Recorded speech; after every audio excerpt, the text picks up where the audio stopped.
Greetings, my 12th man. Happy summer, and I have had the loveliest of breaks. All this free vitamin D has got the melanin activated, and I am ready for football to resume. New season, new energy. No more pain, no drama. That's all I want. But this is Man United. The drama can never seem to have a final season. Good Lord Almighty. How can we always have nonsense every summer and throughout the season? This whole club start every day saying we don't want peace. We want problems, always. I am telling you, an all or nothing documentary is coming soon. This transfer window and all the drama is just a trailer. That series will break records, and it will be 10-10 because I fully believe in Ten Hag. He is the man to bring 2 multiplied by 10 plus 1. 21? I don't know when. Obviously not this coming season or realistically the season after. But you just have the feeling that we finally have the right man for the job. At least for us to start challenging again. Now let's talk about Eric. We have had some special Erics at this club. The King, Cantona. He came and changed the whole club. He popped his collar. He scored some wonder goals. He won some titles. He gave the best ever interviews and he kicked a man in his face for talking garbage. Legend.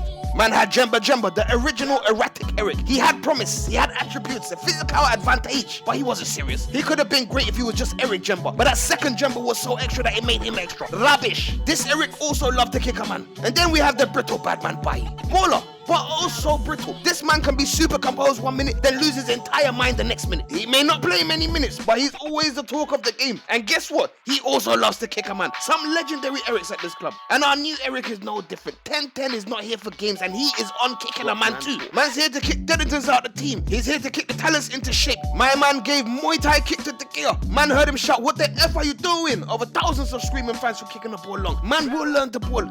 Next up, he gave axe hit to McTominay. 10-10 saw enough headless passing and fouling and said, "Enough! Donny has to replace this Donny." Ten Hag is trying to play total football, but Scott is totally faded. Next, he gave spinning hook kick to Shaw. No more desserts and half-wide running on 10's watch. Malacia stays hungry while Luke stays full. Shaw's getting left back. Discipline. Ball work, development, a style of play, improvements in some players, exposure of other players, emergence of some young bucks. I love what I have been seeing. Now we are far from the finished article, but we can also see where the players that we have signed and the ones that we are chasing improve this team dramatically. Ten Hag fills me with confidence. We already have a clearer way of playing than any time in the last 10 years. 10 Mickey Ficky years, I said. Was doing this many basics so well, so much to ask for. Lord, I pray we can continue to do such basics well throughout the whole season. Amen. Thank you, please.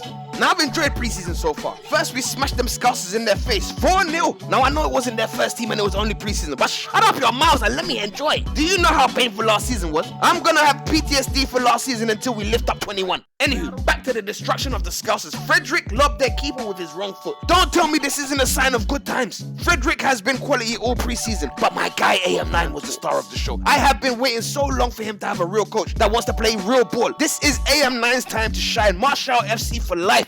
Jadon Sancho is on Quadri. He is going to hit his actual levels this season. I can feel it coming in the air this season. Just hold on. Oof. I have been waiting a year to see Sancho and Marshall play together. And big man thing, yeah, it's looking good, bruv.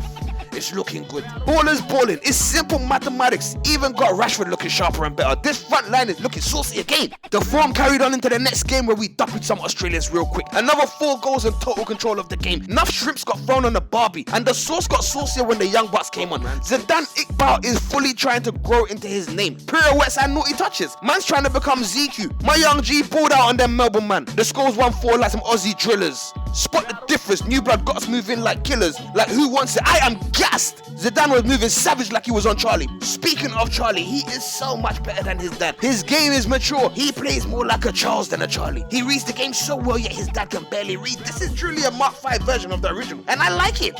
By the way, man like Bailly went on his second wonder run in 2 games and created another goal. The brittle bad man is trying to create an Eric Union and he's doing a great job. Next up, we slapped Palace in their face. More sauce from the front line. This time it was sriracha sauce. Sizzling, exciting, tantalizing stuffs. Martial again. Oof, what a performance. Disgusting goal. Disgusting touch to create the second goal. And a disgusting pass to assist Sancho. Mesmerizing stuff. Sancho and Rashford both scoring again. Exciting times ahead. Man must big up Dallo and Malacia. They were also magnificent in that game. Finally, some fullbacks that can attack and cross. I know. There's gonna be good times. There's gonna be good times. We are going to enjoy watching United play every week again until Villa come along. That bloody bitter Scouser once again gave us the slap that we needed. Now I'm not gonna go in on anyone because we are far from the finished article. Also, the pitch was horrendous and the weather was super trash. Plus we played well in the first half, but this was the reminder that we needed to settle the hype and remember that we have a long way to go. All in all, it's been a decent preseason. Obviously, we would have liked to have everyone there on the target sign, but oh well, I'm happy with what 1010 has done with what he's had at his disposal. Now let's talk transfer.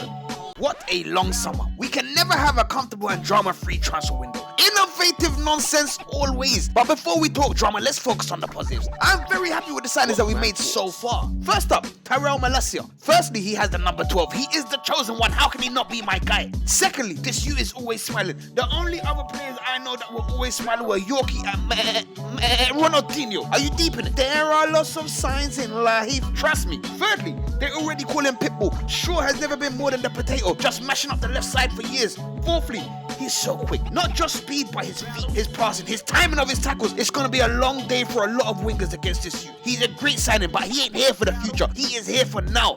I can't wait to see how he develops and adapts to the Premier League. Welcome to the club, Tyrell Malacia. Christian Eriksen. I have no idea why it took so long to wrap up a free transfer, but I am ecstatic that this one has been done. This was a no-brainer. Eriksen has been called from the beginning. I always wondered how and why he wasted so much time at Tottenham. That's supposed to be a stopgap destination. Nevertheless, certified baller. Everyone's worried about himself. You're all focused on the wrong things. Man died and came back. Man said he had unfinished business. He ain't going out with no trophies because of some misguided loyalty to Spurs and their failures. You saw what he was on at Brentford last season. Crud, set-piece specialist, excellent vision, ambidextrous passer and shooter. Christian is blessed, and I think he'll be a big player for us. Welcome to the club, Christian Eriksen. Lisandro Martinez, the butcher. This one has me the most gassed of the three. Now, I'm still not over Daley Blind being sold, but this guy is an aggressive and more athletic version of Daley Blind. This signing more than makes up for it. Lisandro Martinez is such a baller. His left foot does some wonderfully technical things while also doing some very violent things. I love it. His passing range is crazy. Ping, ping, ping. Man's moving like a Blackberry. The location services are strong in this one because he is always connected with his passes. Everyone's worried about his height, making all kinds of jokes. Man's a butcher. He chops man down, so height is not a problem. Furthermore, who are these giants in the league that man's supposed to be shook up? Behave yourselves. Welcome to the club, Lisandro Martinez.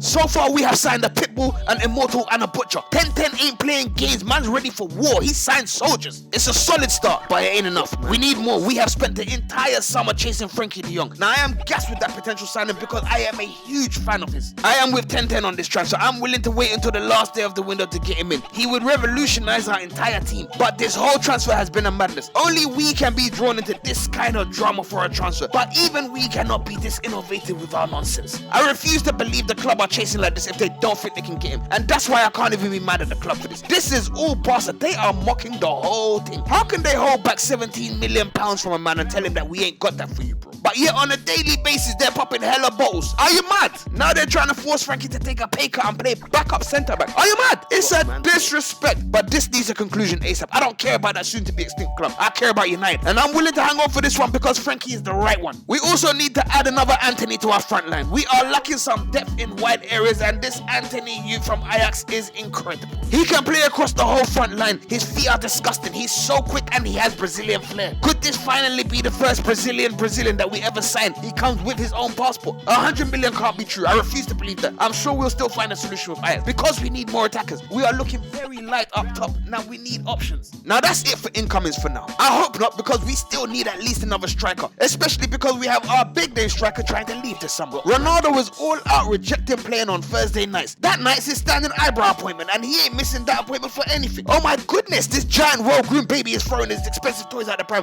just because he wants to play Champions League football. Well, who told you to come to this mess if you weren't looking to get dirty? But I'm not even mad at him. I knew this hoe wasn't loyal in 2008. He should never have come back. It was a bad decision that continues to cost us. Now, I love PP, but I was tired of the circus that comes with him. It's even worse with Ronaldo. Every time this guy pouts, it's front page news. I don't want another season of talking about sulky man non-stop. This guy has pimped himself out all over Europe after refusing to join preseason, and then he reported back to training with his agent just to say he wants out. He is even willing to play war ball with Simeone, the Real Madrid City rivals. This whole way loyal. We have to let him go. I can't see him being anything but a distraction all season. Even he knows it. It'll be better for us long term to not have him at the club. And after he's gone, we need to shift some more players ASAP. Why are we still hoarding Deddingtons? I couldn't believe we got money for Andreas Pereira. Now we must do the same with many others. I never want to see Tellers or Wan-Bissaka play for United again. Cash in. Tuanzebe, Jones, McTominay, cash in. Better work still needs to be done in this window. We are far from finishing signing players or shifting players. Get it done, United. Thank you, please.